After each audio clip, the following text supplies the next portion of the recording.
you want? Nigga, what do you want? We both got the same 24 hours to wake up and stuff. Better get up and get it. Difference between us and them, they gon' ask, we gon' take what we want. Take what we want. 20 blunts to the face in a day, that's 600 a month. Look, just 600 a day for 12 months for my truck in the front. That's what I want. Can I be waiting on the first of the month? Can I be waiting on my... Alright, what's up y'all? It's DJ Heat. Back again. It's been a while since I've done an interview. I know y'all thinking that. I've been bumming at people in the streets like, Heat, when you gonna do some more interviews? I'm doing another interview right now. Got the homie Lightshow.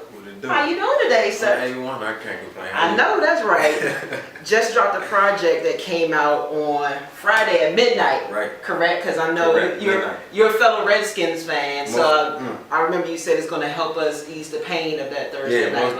Most definitely. So, it was a breath of fresh air after a terrible loss. Yeah, I understand. If these walls could talk. Right. Bam. Look at that. He got, look, professional. He got the cards where you can scan it. You know. Digital world. It is. Alright, so how's the reception for the project been so far? It's been good. It's been great, actually, you know, so that's all I look for. Right. Know? I make my music, like from the hot off real situations, so I like to, I'll take my real life and I make it as catchy, as fun as possible in the stage that I'm in right now. Right. So when they could relate to it, when anybody relate to it, I'm always happy. That's all I look for. So. What's the meaning behind the title? Well, it's funny because the place I took the building in front of, this where I basically jumped off the porch at, as far as a man with my brother, and we always had a saying. We always say man, if these walls could talk, these very walls, the stuff that we, the stuff that we did and in there and then around it and go back in there and count up and talk and just figure stuff out, them walls could talk, it'll tell a story that we can't tell. You know what I'm saying? But so that's where it came from. Okay, cool. What's your creation process like? You know, I know some artists, they say they come up with the song first and then try to get a beat later, or they get the beat first. What does Lightshow do when he's ready to create and make a song? Mine changes because I'm a super creative, super artistic type. So some days I'm one way, and other days I wake up a whole nother way. But I just lately I don't do too much writing. I just want to move our pieces together, piece by piece, just let it come out. I had more fun doing that. I realized in the time that I could take laying the song down already. Right. By the time I finished writing it, you know what I'm saying? If I was writing it, I could have had the song done already if I'd just been laying it, you know what I'm saying? I think with some people, your brain seems to move faster than you could probably put it down type of thing. And I just want to catch that moment. I was saying it this in my head 100 times, and now I'm in the mic and it's I just try to cut all that out. So. And you put out a lot of music. This is your third mixtape in probably within the last 12 months or so, because I know you did the way I see it. If you count Yellow Tape, White Tape. Right, I count that because I know just the freestyle. I understand that's just it's a lot of music. Is there a method behind how much music you feed into your fans? Yeah, always. Because really I either do a project and then I do a Yellow Tape and White Chalk. Right. Normally it goes before I do a project, I do Yellow Tape and White Chalk just to heat up. I'm in the studio every day, so usually I do the Yellow Tape and White Chalks after my project already done. Okay. Just catch them vibes of right now, put that out, and then work the original music. But I never want to get overshadowed with the freestyles versus the original music, so I try to make it a healthy blend and still be able to stay relevant and active. Okay, cool. Now, I see a lot of your fans, they're anxiously waiting on Life Sentence 3. No question. So why, we have If These Walls Could Talk as opposed to dropping Life Sentence 3? Because the truth is, my campaign for Life Sentence 3, it means so much to me. Right. And it's wrapping up to me Life Sentence 1. What I cooked up with that got me everything I got today. It got me going in them directions. So to wrap that series up, it mean a lot to me. And the whole campaign that I had behind it, we was working on it and we are actively working on it, but it wasn't going to be enough for me to get it done and then put the music out, and I didn't want to rush it. So I'm in the meantime, I always work. So the double entendre behind the title is If These Walls Could Talk. Of my studio too, you'll know it's going down daily. So this what we got that we've been cooking up. And before I move on to this life sentence, I just want to close this chapter right here. There's a lot of stuff, you know, to talk about. I went on, you know, with that 86. Where I'm so much grown up from where this is at. Right. And it's just. Okay, and that's great that you mentioned that, you know, with Life Sentence 3 that you have a campaign, because I think a lot of artists, they don't think about everything that goes around a project. Right. Like, I believe that you have to do more than just put out music now. You have to make moments, because you see how, you know, with Drake and, you know, J. Cole, you know, even the project we got with, you know, What a Time to Be Alive, it's just moments. There's so much that goes around it to make you appreciate the music even more. Def. So that's your plan as well? Most definitely. I like to touch all topics. When I do a project, I like to touch every part. And when I do a full length project like Life Sentence 3, it's gonna touch every part of everything from the streets part to touching your soul to whatever. It's different ways. I gotta show that I'm not asleep on a lot of subjects, but at the same time I'm doing me. And I just can't wait. I don't want to talk too much because I'm going to start going into what this LS3 campaign is. And can't reveal that yet. It's If These Walls Could Talk right now in the streets. Go get it. Okay. I mentioned Drake, and, you know, on Instagram, he set Instagram on fire. You know, he was in town over the weekend for the Landmark Festival, and you mentioned that you woke up that day, you know, with one goal was to make sure that Drake got If These Walls Could Talk. Most definitely. How did you connect with Mr. Aubrey Graham? First and foremost, I had a hell of a day. I went to the Landmark Festival just randomly. Right. Because downtown DC is my area. Like, I move around here, Georgetown and all that. I went randomly, had no tickets. As I'm walking over there, it's some people from Philly. They like, man, we got tickets. We selling for like $150. Man, I said, all I got is $50. I'm lying, but I'm like, I don't get $50 for it. He's like, man, no. I'm like, all right, no, then. So I'm walking over like, hey, you can have it. I give him the 50, take it. Because I figure I ain't even gonna know somebody at the gate or whatever. Because you the man. A little bit, you know what I'm saying? So I give my pass, I'm like, good, I get to the gate. Of course, I know people, it's girls like that. Okay. So anyway, I get my band, I go in there. I make my way to the front because I see Wale perform. Wale see me in the corner. He like, hey, what's up, Lightshow? What it do? I'm like, oh man, good look. He's like, man, Lightshow just dropped the project. Make sure y'all check it out. It's a whole rack of people out there. Yeah, I saw the crowd when he was on stage. It's like thousands of people. So when they like Lightshow, they like, yeah. I'm like, what's up, y'all? You know what I'm saying? You felt like the Pope. Yeah, I'm lit at this point. I'm lit. So now I'm watching the drama. I'm like, okay, cool. So he doing his set. He go on. Like 5 minutes later, he see me again. Like, man, he stopped the jump, called me up on stage. I'm like, oh yeah, security. I'm good. You say I'm good? I hop over the gate, go up the jump. Man, he called me out on stage. We just turned up with him. Wow. And that was a good look, man, because I respect Wale Craven. You know, he from the city and to be doing that on the National Mall, that was a major moment. So my day already started lit. So after that, I'm just backstage actioning and I see Drake perform, and it was just a great show. Ended up leaving the show with them. And once we got back to the hotel, man, I just got to, you know, give them the project. Wow. And, you know, rap everybody a little bit and stuff like that. So nice. And we're gonna see where it goes. That's a good look, man. That's a nice connection right there. You mentioned Wale, the love he showed you at the Landmark Festival. Right. And a lot of people like to say in this area, you know, artists don't support, or people don't support the artists, blah, blah, blah, blah, blah. What's your take on all that? No, I don't think that's true at all. I think the city supports so much, so much. Like even the surrounding areas, they support. Right. Now the artists, that's another thing. People think about that, however they think about it. The way I view it is, anybody that's chasing after their dream and trying to perfect their craft, I don't expect them to do nothing for me. I don't care about if they tweet, retweet, whatever. This between me and my fans, for real, Any of that extra stuff on the side, I appreciate it. We could be homies if that's the case. But if not, I'm not gonna get my feelings. If you get mad at the people that ain't supporting you. You got your love to every single person that is supporting you. Right. You know what I'm saying? So I just don't look at it like that. Like, I don't get mad over that. I don't care who don't support who. When we see each other out, it be all love or don't nothing happen. You know, well, depending on what level you on. Sometimes stuff happens. It's going down. Right. But depending on if you know how to move, it's not nothing happening. So I don't get the personal feelings put into it. It's just strictly business for me until otherwise. Cool. Now, another thing with the music scene, it seems like a lot of artists, they seem to copy what's hot.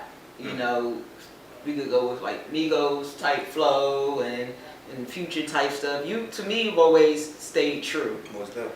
So, but no, why do you think people just want to copy, and how have you remained grounded through all the changes that's going on in music? Well, I grew up, I came around a lot of people that are older than me, so it's certain things they instilled in me. There's certain things watching them I learned. And at the end of the day, I just want to be myself.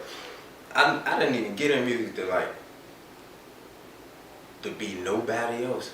I want to be so much of myself, that's it. And if you don't like that, then I can't bring nothing else to the table. But I just want to be myself. If you like me, you like me, cool. If you don't, you don't.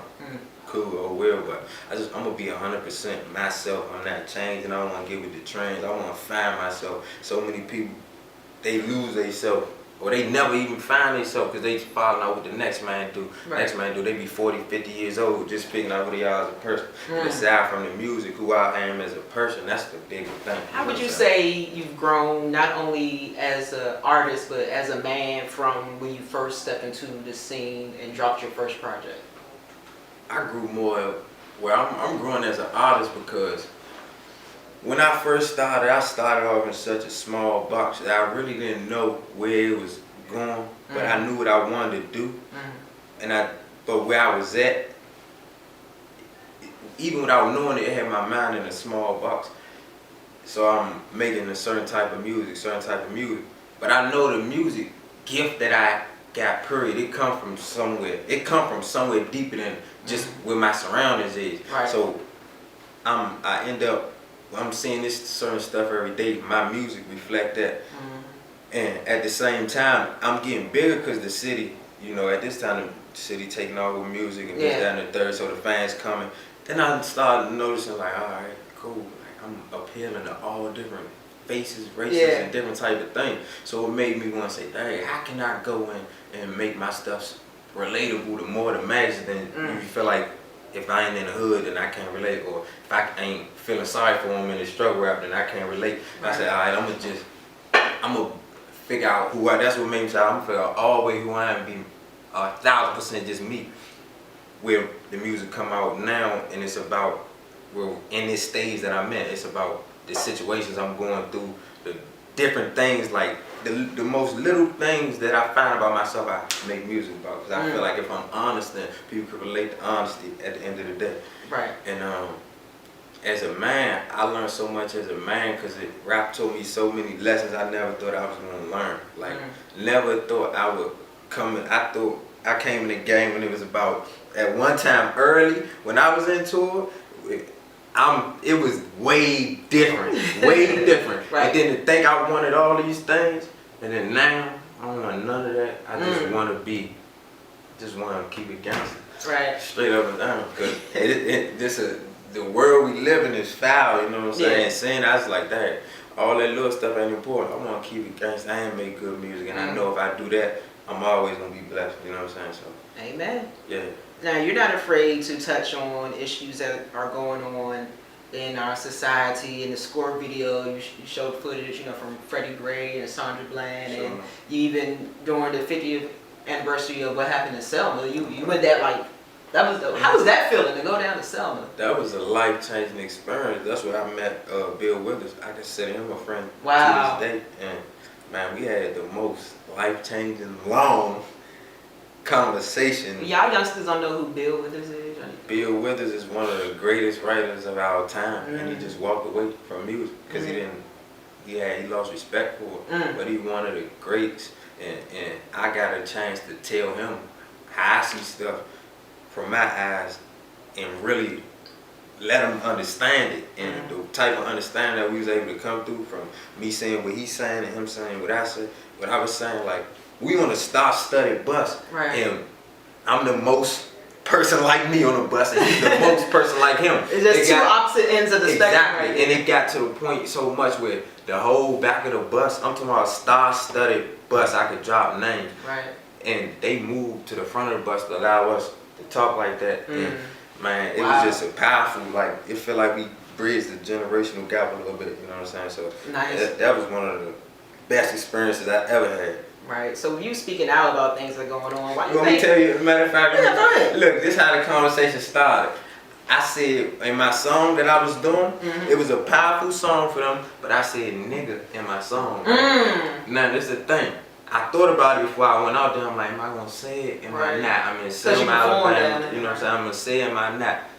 Say, man, I know where I come from. I know what I represent. Yeah. I got like a more Malcolm type approach than mine. I'm going to say it. I said it. It went over well with everybody there, but it didn't go over with Big Homie. So he wasn't even gonna tell me at first, and then Right. John Sally was talking to him like, man, you know, you gotta talk to him. Y'all gotta figure it out, man. We talking. That's the best conversation I ever had in my life. He said the same thing. Wow. And it's crazy though, but understand it, man.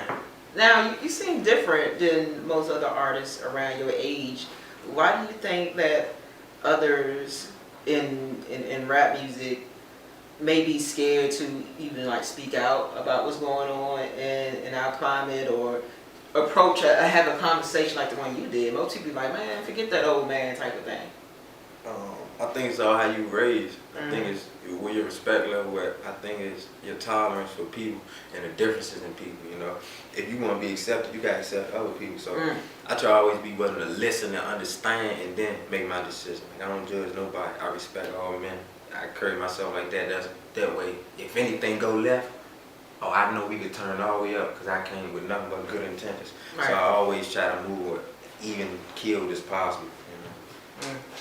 Now, City is making a lot of noise, not just musically, but you know, all this about the homicide rate. Oh yeah, It's going up, yeah, and whatnot. What do you think is the root of the issue, and what can be done? Oh man, the root of the issue. It's a lot of roots, probably. Man, it's a lot of roots. It's a lot of roots. It started with the mentality though, because a lot of the senseless stuff, I do feel like people smartening up. Right. It's still them senseless people, because common sense can't fight stupidity. You can't. So what can you do in them situations? You can't think for the next man. You know, even when you driving on the road, people don't stay in their lane. You gotta drive for the next man. And in this world, you gotta think for the next man. And a lot of people don't even know how to think for themselves, let alone take themselves out and their emotions out of a picture and their pride to think for somebody else and make a rational decision. You don't got that in a time of Instagram and buying and world star. People don't want to be embarrassed, you know. It's just... It's a lot to it, you know. If people trading their morals for a jail cell all the time, and they pride for a jail all the time. You know what I'm saying? Because it just happens so quick, and we got like animalistic type mentality, and that's how we came up from the jump. So how do you break the cycle? I don't know. I used to want to figure it out. I say, dang, it's too big to figure it out. But it's not impossible. But I'm gonna do my part as far as keeping it real with myself, and every lesson I learn, I'm gonna make sure I spread it. You know what I'm saying? And if that's the best I can do, that's the best I can do. I go to the trenches. I take pictures with the kids. I give them hope. I do whatever I can. You know what I'm saying? But at the same time, it's still going down. We still gotta move how we move. So I can't tell nobody. Like, I believe in the right to bear arms, the right to everything. But I do believe you gotta respect all people. It's just the people that you gotta think for. You know. What can you do? Pray. That's it. That's it. We could pray, man. You can pray. Last question. Talk to me. What are your goals as an artist? What it is that you want to achieve that you haven't yet? What do I want to achieve that I haven't yet? Of course, I want to reach even more people than I've been reaching. And I got a big following. So shout out to everybody that rock with me. Yeah. But I want to reach more people. Perform on bigger stages. get on Dr. Dre beats. Oh man. Get on all types of stuff. I still want to do that all American. You know, I need my whole Letterman jacket Right. in this game filled up. You know, a lot of patches on it. I still want all that.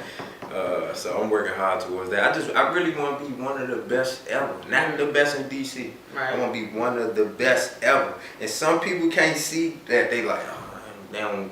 It's new, it's foreign to them. Yeah. I'm trying stuff, I'm gonna keep trying stuff, I'm gonna keep trying stuff and keep getting better because I want to be the best in the world, you know, the whole world. So when I get there, I'll see, let y'all know, but that's what I'm going for.